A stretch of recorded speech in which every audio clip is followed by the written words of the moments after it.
Welcome back, everyone. Grab your snacks and get comfortable, because today's story is going to hit different. Let's get into it. The restaurant was called Hainyo, and it sat on a narrow street in Itaewon, where the old city and the new city argued quietly with each other. The walls were pale wood. The lighting was warm. It was the kind of place that made people lower their voices without being asked.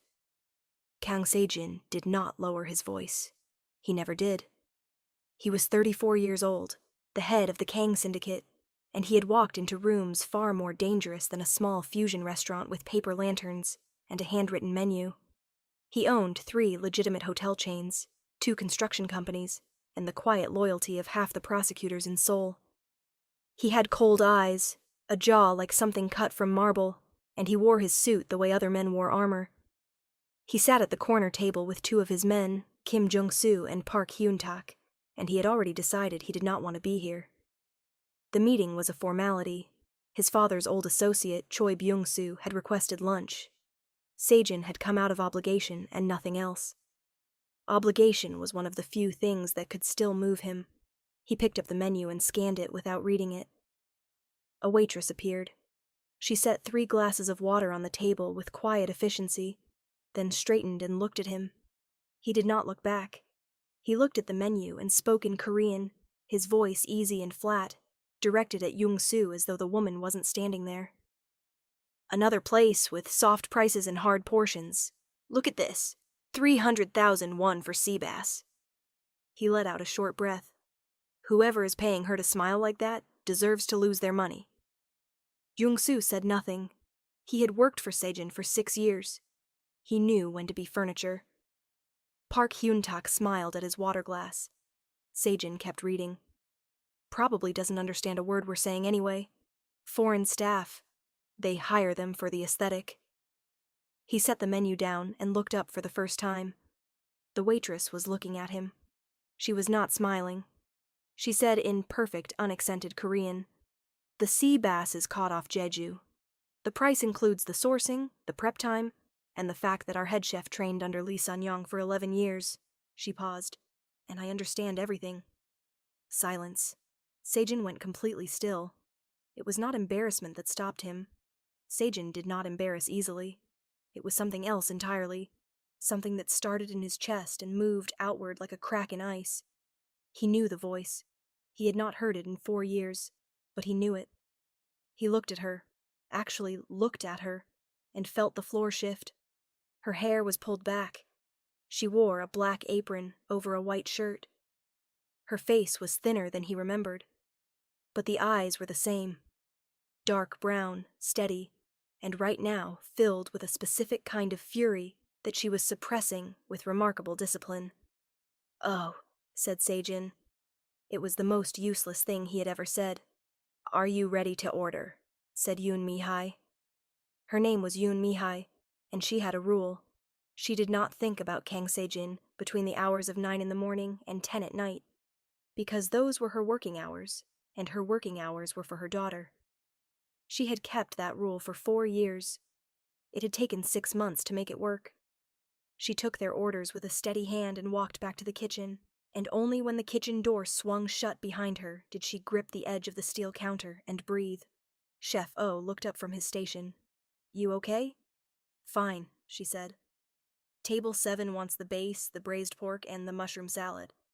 One of them wants no ginger." Chef O gave her a look. She gave him nothing back. She went back out. 4 years ago, Mi-hai had been a graduate student in Korean literature at Yonsei, completing her dissertation on exile poetry of the Joseon period. She had also been in love with Kang Se-jin, which was not something she had planned or particularly wanted. It had happened the way bad weather happens, gradually, and then all at once. She had met him at a gallery opening. He had been quiet, in a room full of noise. She had thought that was interesting. She had been wrong about what it meant. They had been together for 8 months. She had known what he was. He had not hidden it exactly, but he had not explained it either, and she had told herself the parts of his life she didn't see were not her responsibility. Then she met his mother. Then she understood the parts she didn't see. Then she found out she was pregnant. She had told him.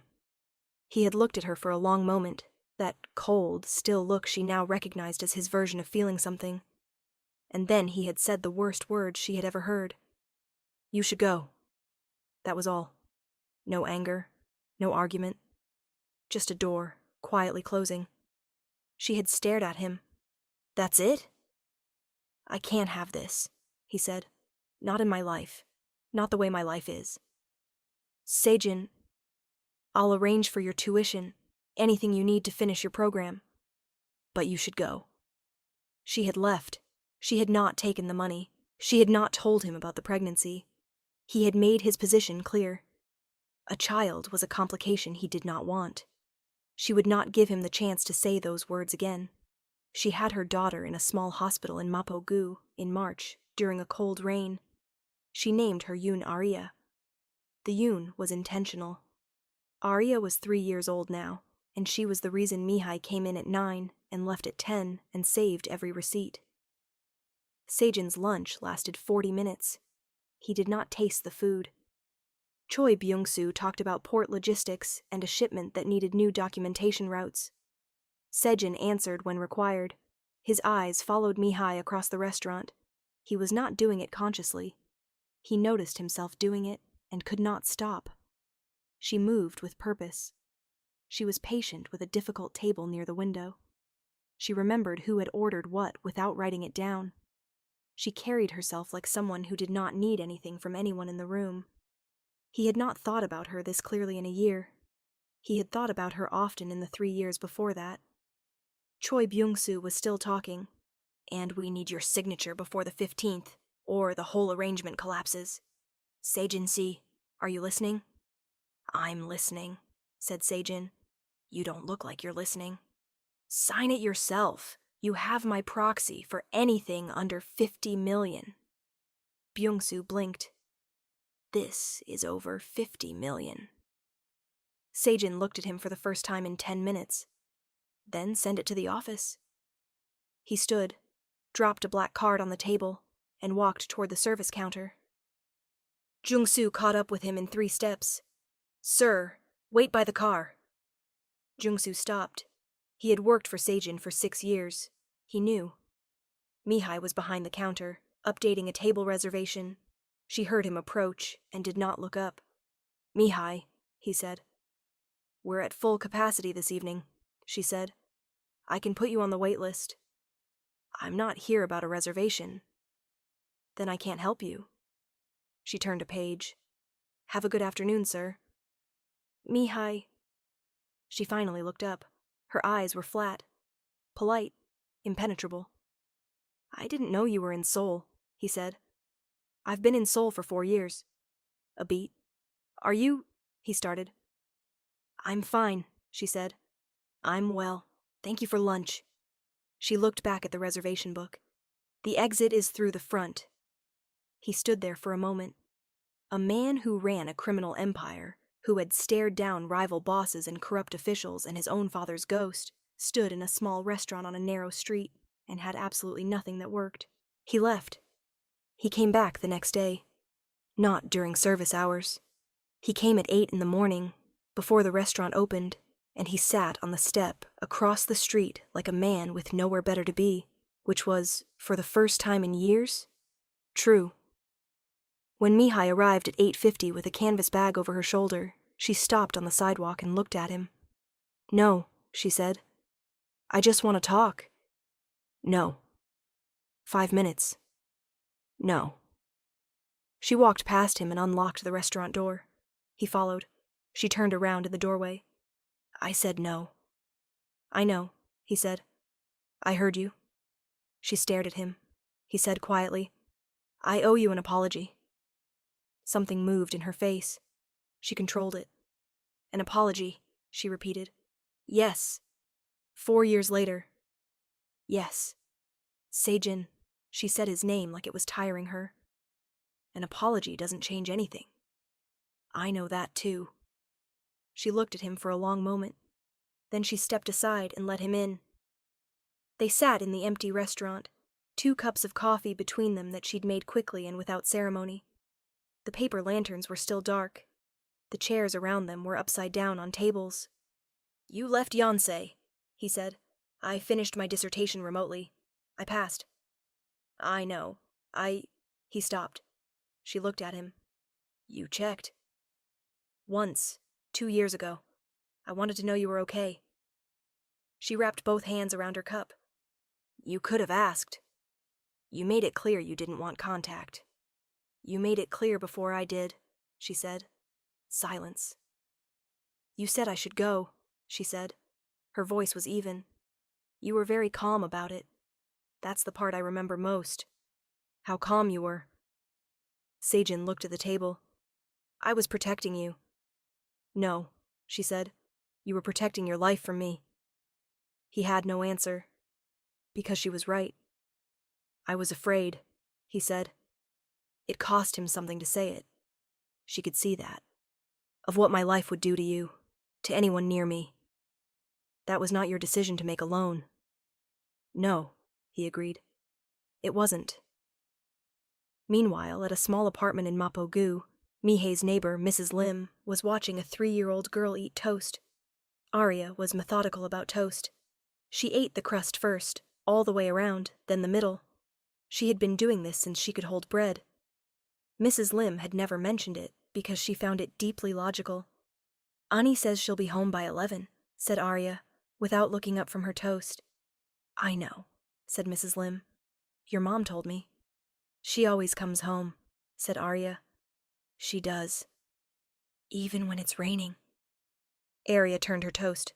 "Some dads don't come home when it's raining. Suman's dad does that. He says traffic." Mrs. Lim was quiet. "I don't have a dad," said Arya, "but I have you." "You do," said Mrs. Lim. "And Mom." Arya took a bite. "We're enough."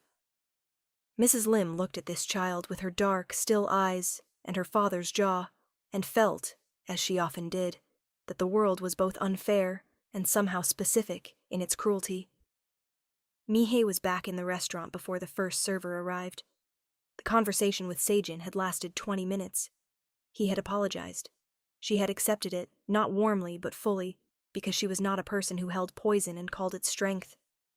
Then she had stood and said she needed to prep for service. He had gone.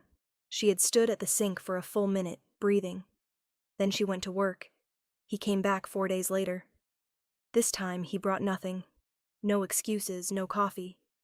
He simply appeared in the restaurant during a quiet Tuesday lunch and sat at table 7 and asked for her by name. Chef O told Mihai. Mihei closed her eyes for 3 seconds. Then she went out. "You have to stop doing this," she said. "I know," he said. "I'm ordering lunch." "Seijin." "The mushroom salad," he said. "And the braised pork. And I want to know how you've been. Not generally. Specifically." She looked at him. "Why?" "Because I missed 4 years," he said, "and I'd like to understand what those years were." Something passed over her face.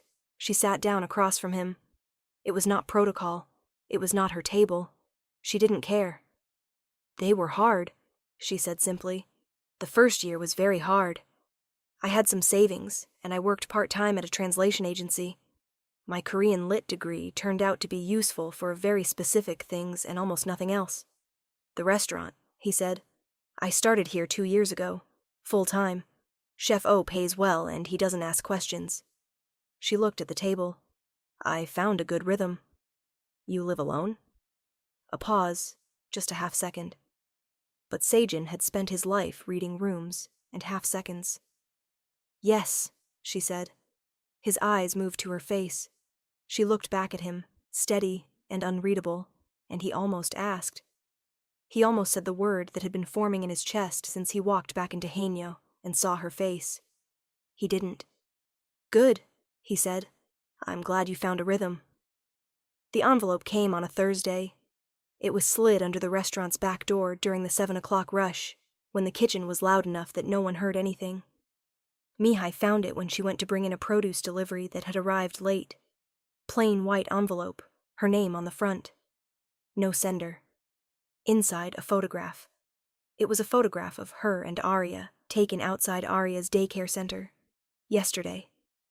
Arya was holding her hand and looking up at a pigeon on a fence. Mihai was smiling down at her. Under the photograph, a single printed line. The boss doesn't know yet.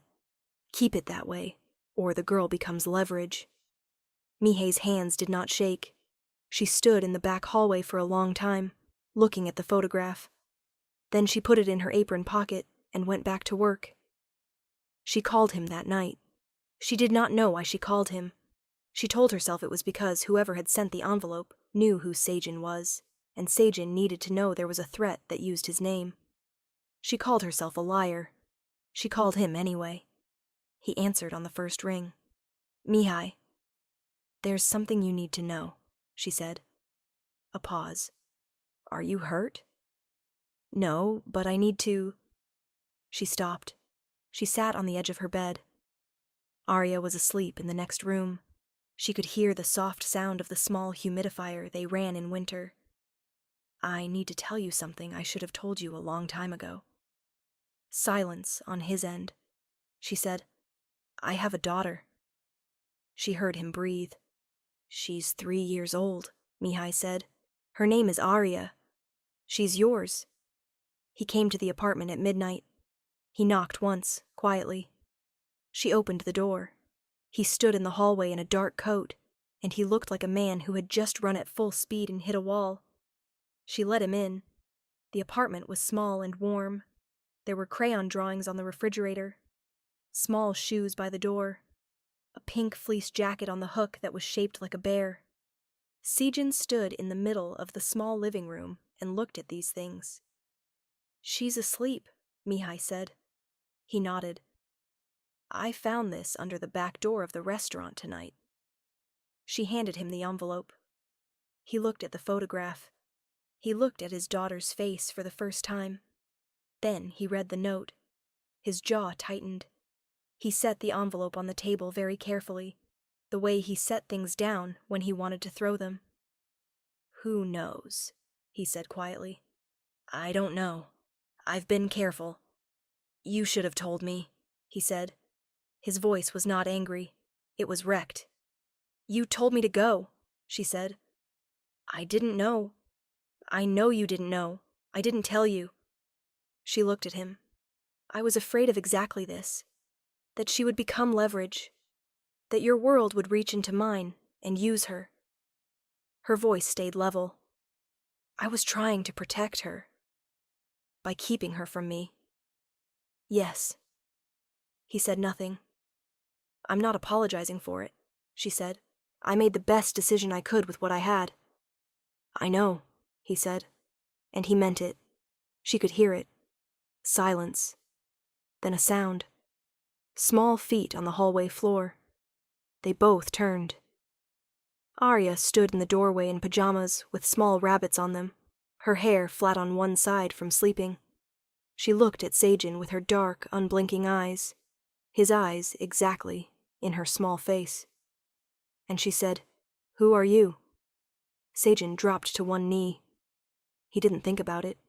He just did it. "My name is Seijin," he said. Arya considered this. "You're tall," she said.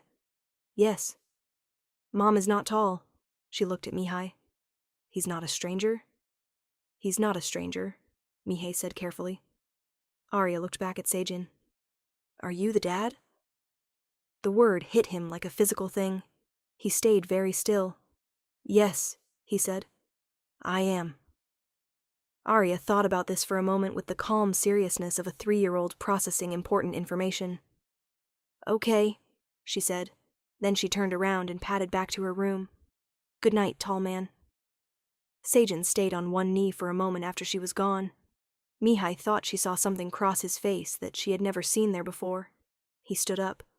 "I'm handling the threat," he said. "Whoever sent that envelope will not get near her." "Seijin, that part is mine," he said quietly. "Let me do that part."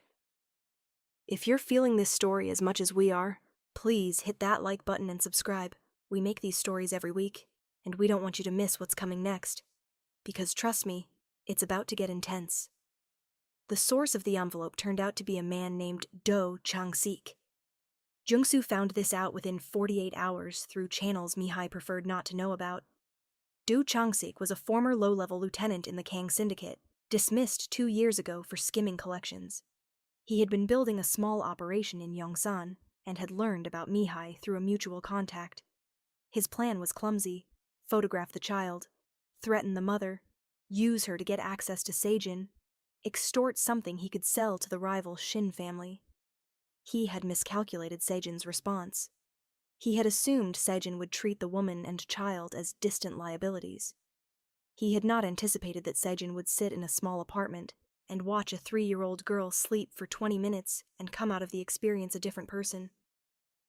Jung-soo arranged for Do Changsik to be picked up on a quiet Tuesday morning. He was brought to a warehouse in Incheon. He sat in a chair, 2 of Seijin's men standing behind him, and he waited for the kind of meeting he had heard about in the darker stories about Kang Seijin. Seijin arrived alone. He sat across from Do Changsik and looked at him for a long moment. "I know what you did," he said. Do Changsik said nothing. "The woman and the child are not to be approached. By you, by anyone connected to you, by anyone who has ever heard your name." His voice was flat and utterly certain. "You will move out of Seoul. I will know if you stay. I will also know if you sell this information to the Shin family or anyone else. The consequences would be permanent." Du Changsik was sweating.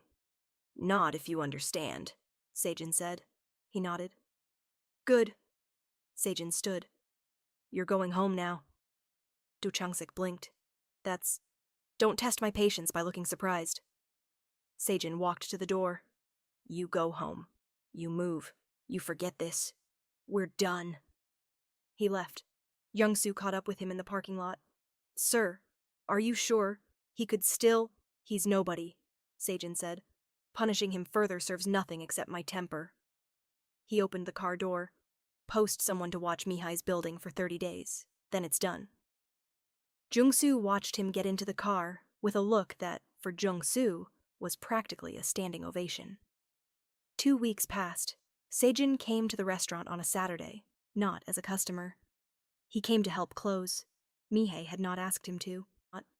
He had simply arrived at 9:45 with his jacket over his arm and said, "What can I do?" Chef O stared at him. Mihai stared at him. "The tables," she said finally. "Flip the chairs up." He flipped chairs for 40 minutes and did not complain about it. He started coming on Sundays too. Not to the restaurant, to the apartment. Mihai told herself it was so he could spend time with Arya in a controlled setting, which was true, but not entirely. Arya, for her part, adapted with the speed that only very small children can manage. By the second Sunday she was climbing on him. By the third she was making him sit on the floor and be a horse. Seijin, who had never in his adult life sat on the floor. "Faster," said Arya from his back. "This is as fast as this horse goes," he said. "Slow horse," she announced very seriously. "Yes," he agreed. Mihai stood in the kitchen doorway and watched this, and felt something complicated and large moving in her chest that she was not ready to name. In November, Seijin sat across from his senior lieutenant, a man named Park Dong-hwan, who had been with the Kang Syndicate for 15 years and had never once questioned an order. "I'm stepping back," Seijin said. Park Dong-hwan looked at him. "From operations. I'll remain the formal head for 6 months while we transition management to you and Kim, but I won't be directing anything." "Sir?" Dong-hwan chose his words. This would be significant." "Yes. The timing. With the Shin family still. The Shin family issue will be resolved before I step back. That's a condition." Seijin looked at him. "I'm not abandoning the organization. I'm restructuring my involvement." "May I ask why?" Seijin thought about a small girl on his back, saying, "Slow horse." "Personal reasons," he said. Dong-hwan looked at him for a long moment. Then he nodded. "Understood," he said. The Shin family situation resolved itself more cleanly than expected. Seijin met with Shin Hyung-gu, the current head, at a neutral location in Apgujeong. He offered a territorial agreement in writing, generous in its terms. Shin Hyung-gu, who had expected aggression and received paperwork, took it. The envelope of documents Sejin delivered to the appropriate prosecutor's office the following week, relating to 3 years of Shin family financial fraud, had nothing to do with the meeting officially. Things just worked out. In December, he told Mihai, they were in the apartment after Arya's bedtime. She had made tea. He sat across from her at the small kitchen table. "I'm stepping back from the organization," he said. She looked up. "Not all at once, but within a year I won't be involved in operations. I have legitimate businesses. Hotels, construction. It's enough to live on. More than enough." She was quiet. "I'm not doing this to make you accept something," he said. "I want to be clear about that. This is about Arya, and it's about who I want to be when she remembers me." "Sejin," she said, "I know it doesn't fix the past." "I know it doesn't," she said. "I'm not looking for you to fix it." She held her cup. "I'm looking at you and trying to figure out if I trust what I see." "That's fair," he said. "I've spent 4 years not needing you." "I know. I'm not going to stop being the person who doesn't need you just because you've decided to show up," she said. "That's not who I am anymore." "I don't want to be needed," he said. It came out quietly, like he'd found the right word after searching. "I want to deserve to stay." She looked at him for a long time. "Okay," she said. "Then stay." He asked her in February to marry him. He did not make it an occasion. He did not have a ring prepared. They were washing dishes after dinner, a Sunday dinner which had become a habit, and he said, "I want to marry you, not to claim you or manage you, because I want to spend my ordinary life near you, and I want to do it properly." Mihai turned off the faucet. She turned and looked at him. "You don't have a ring," she said. "No." "Or a speech?" "No." "Or a bent knee?" "Both knees were used for horse purposes." He looked at her. "I'll get a ring. I'll make a speech if you want one. I'll bend a knee, whatever you want." She looked at him with her steady brown eyes. "Just the ring," she said. "The rest was fine." They married in April. Small ceremony. Chef O came. Mrs. Lim came and cried before anything even happened. Jungsu stood in the back and was very still, which was his version of emotion. Arya was the flower girl. She took the role with enormous seriousness, scattering petals with the precision of someone who is prepared for this. Mihai wore ivory. Sejin wore a suit that was, for the first time, not armor. 6 years later. The apartment was slightly larger now, 3 bedrooms, same neighborhood in Mapogu, because Mihai refused to move to somewhere expensive, and Sejin had over time stopped arguing about it. Arya was 9. She was in a school play, which was a problem because she had been cast as the narrator and had strong opinions about the narrator's stage position. "I should be in the center," she informed her father over breakfast. "Narrators are usually to the side," said Sejin, not looking up from his coffee. "But how will people hear me if I'm to the side?" "You project well. You'll be fine." Arya considered this. "Okay, but I'm wearing the red hair ribbon, not the blue one." "Fine. And you have to sit in the front." "We'll sit wherever your mother decides." Arya turned to Mihai. "Front row?" "Third row," said Mihai. "So you can actually see us and not get distracted." Arya thought about this with the deep, analytical focus she had inherited from both of them in combination. "Fine, third row." She went to get her backpack. Sejin looked at Mihai over his coffee. She was looking back at him, a small smile at the edge of her mouth. "She's exactly like you," she said. "She's exactly like you," he said. They had this argument often. Neither of them was wrong. That evening after the play, they stopped for ice cream even though it was cold. Arya chose red bean flavor and held it with the dedicated focus she gave all important things. They walked home, the 3 of them, through streets lit orange under the street lamps. Arya between them, holding one hand each. "I was good," she announced. "You were very good," said Mihai. "Dad," said Arya, "wasn't I good?"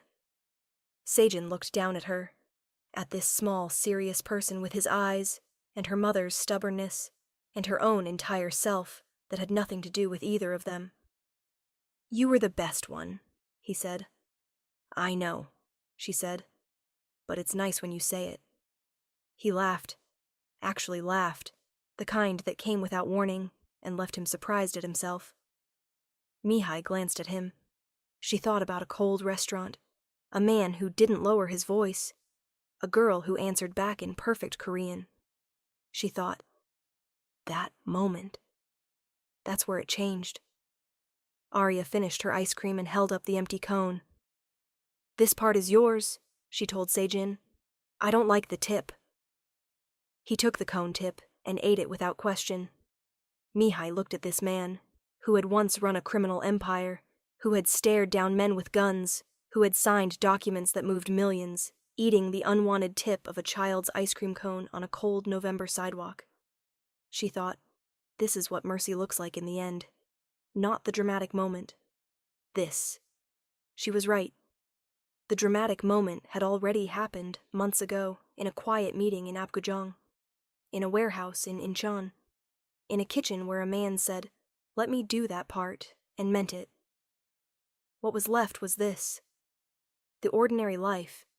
The third row, the red ribbon, the ice cream cone tip, the warm apartment door, yellow lights spilling out into the hall, Arya already ahead of them, pulling off her shoes in the entryway, calling out to Mrs. Lim's old cat that sometimes visited through the window. Seijin held the door for Mihai. She walked in. He followed. The door closed behind them, warm against the cold night, and the street outside was quiet, and the street lamps burned orange, and there was nothing left to be afraid of. Thank you so much for watching all the way to the end of this one. Truly. This story meant a lot to write, and I hope it meant something to watch.